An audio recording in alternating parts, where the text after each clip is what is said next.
Hi, my name is Sylvain Allais from Université of Quebec in Chicoutimi in Canada, and today I will show the results of a joint project with my former student Kun Xie on the evaluation of linear temporal logic formulas using bit vectors.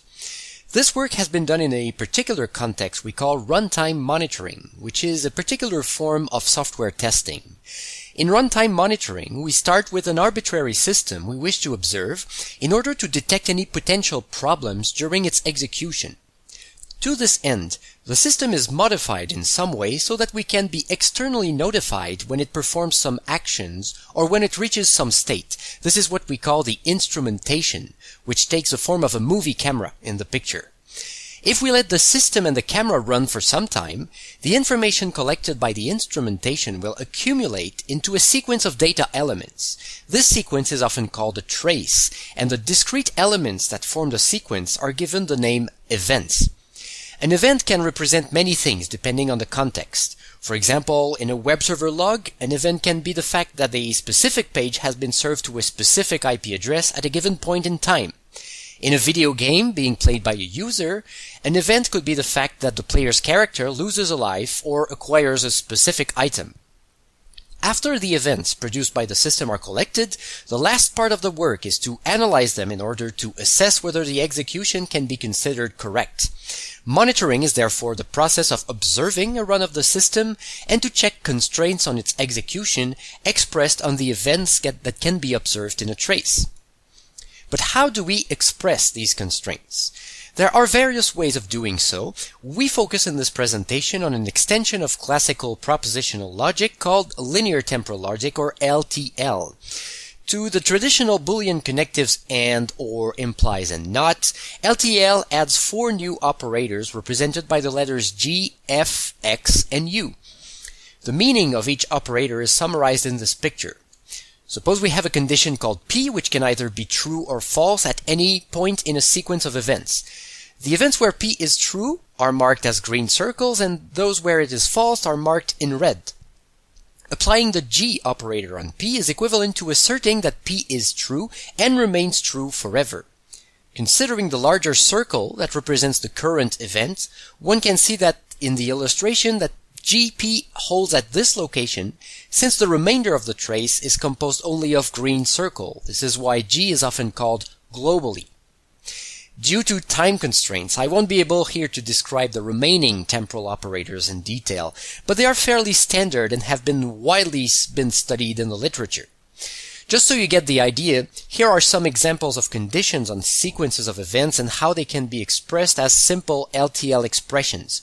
For example, the first condition refers to method calls that can be made on an object in a program.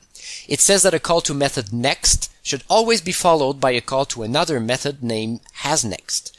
We can see how this translates into an LTL formula using the G operator we just examined, as well as a logical implication and yet another operator, X. Again, you have to trust me here that what the formula says is indeed equivalent to the English sentence, but if you know LTL, you will realize that this is the case, and the same for the remaining conditions. Okay, now we know that LTL can be used to express conditions on sequences of events, but we haven't touched how they are evaluated. This is done by a special process called a monitor. Typically, a monitor receives a first event E and starts its computation in some initial state S. If the event violates the property, the monitor produces some kind of error condition. Otherwise, it updates its internal state to a new state S' and gets ready for processing the next event. There is, again, ample literature on how to build a concrete monitor given a condition. However, almost all of them work in a linear fashion. The trace must be read one event at a time, in the order they appear in the trace. Barring a few exceptions, it is not possible to skip events, rewind the trace, or process chunks of it concurrently. This is where our contribution begins. Our goal is to define a new way of evaluating an LTL formula on a trace by leveraging a particular data structure called a bit vector. This is motivated by the fact that bit vectors use a very compact representation and also provide fast operations to search and manipulate their contents. Therefore, using them for monitoring could bring a performance improvement over existing methods. First, the content of an existing trace must be converted into a set of bit vectors. Each event of the trace is encoded as a fixed set of Boolean variables that can be either true or false.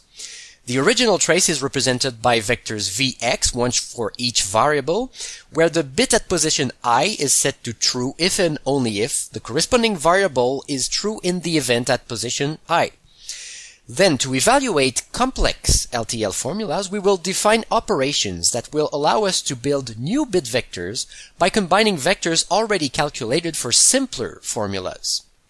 For example, suppose you want to calculate the disjunction of variables a and b, producing a new vector whose elements represent the fact that either a or b is true at each position. There is a bit vector operation that does exactly that, which is simply the bitwise OR. So applying this operation on the vectors we already have for a and b will produce exactly the vector we expect. Each vector we produce has intuitively the same meaning. For a given formula phi, the vector v phi at position I is equal to 1 if and only if formula phi is satisfied by our original event sequence starting at position I.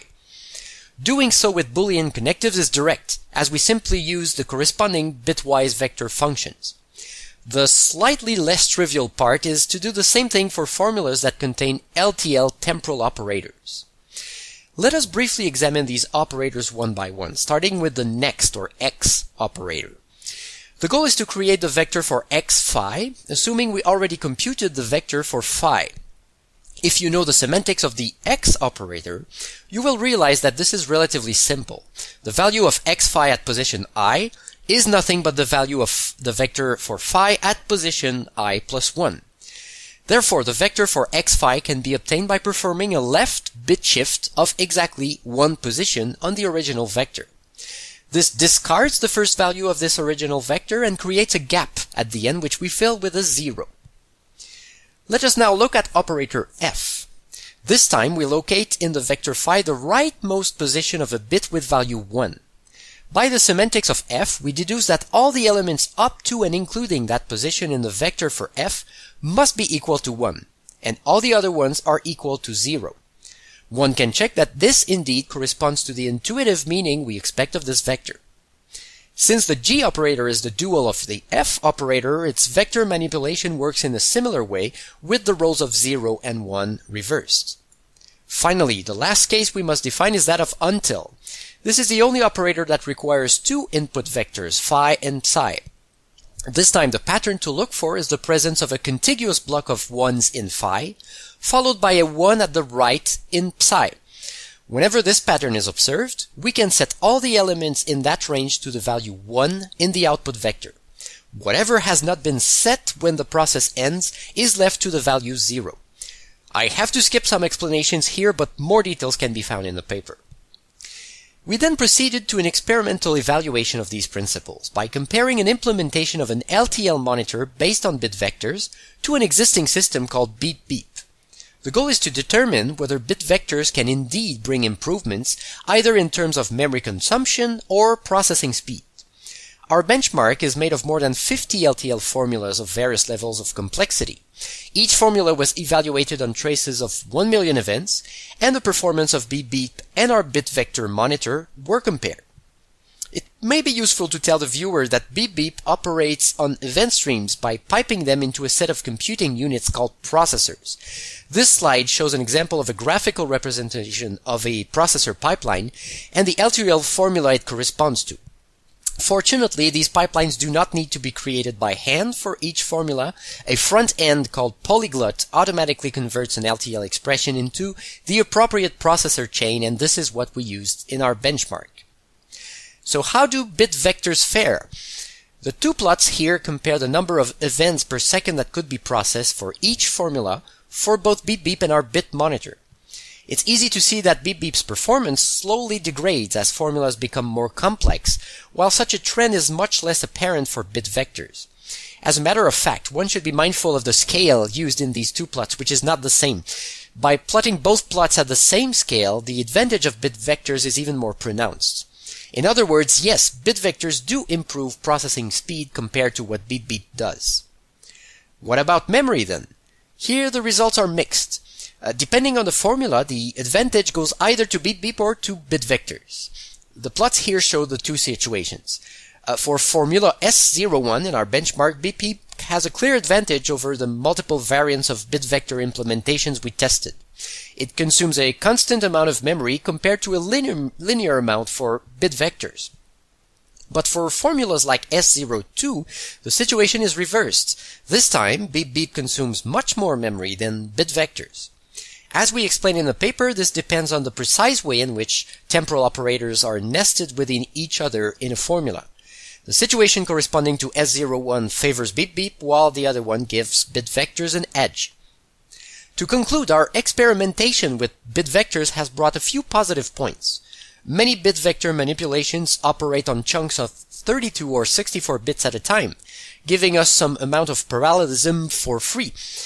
Overall, the resulting implementation can improve processing speed by as much as 10 times. However, our proposed implementation only works when the complete trace is known before we start processing, something we call offline monitoring. It is also left for future work to try and extend the technique for more expressive logics, including, for example, first-order extensions of LTL. Thanks for your attention.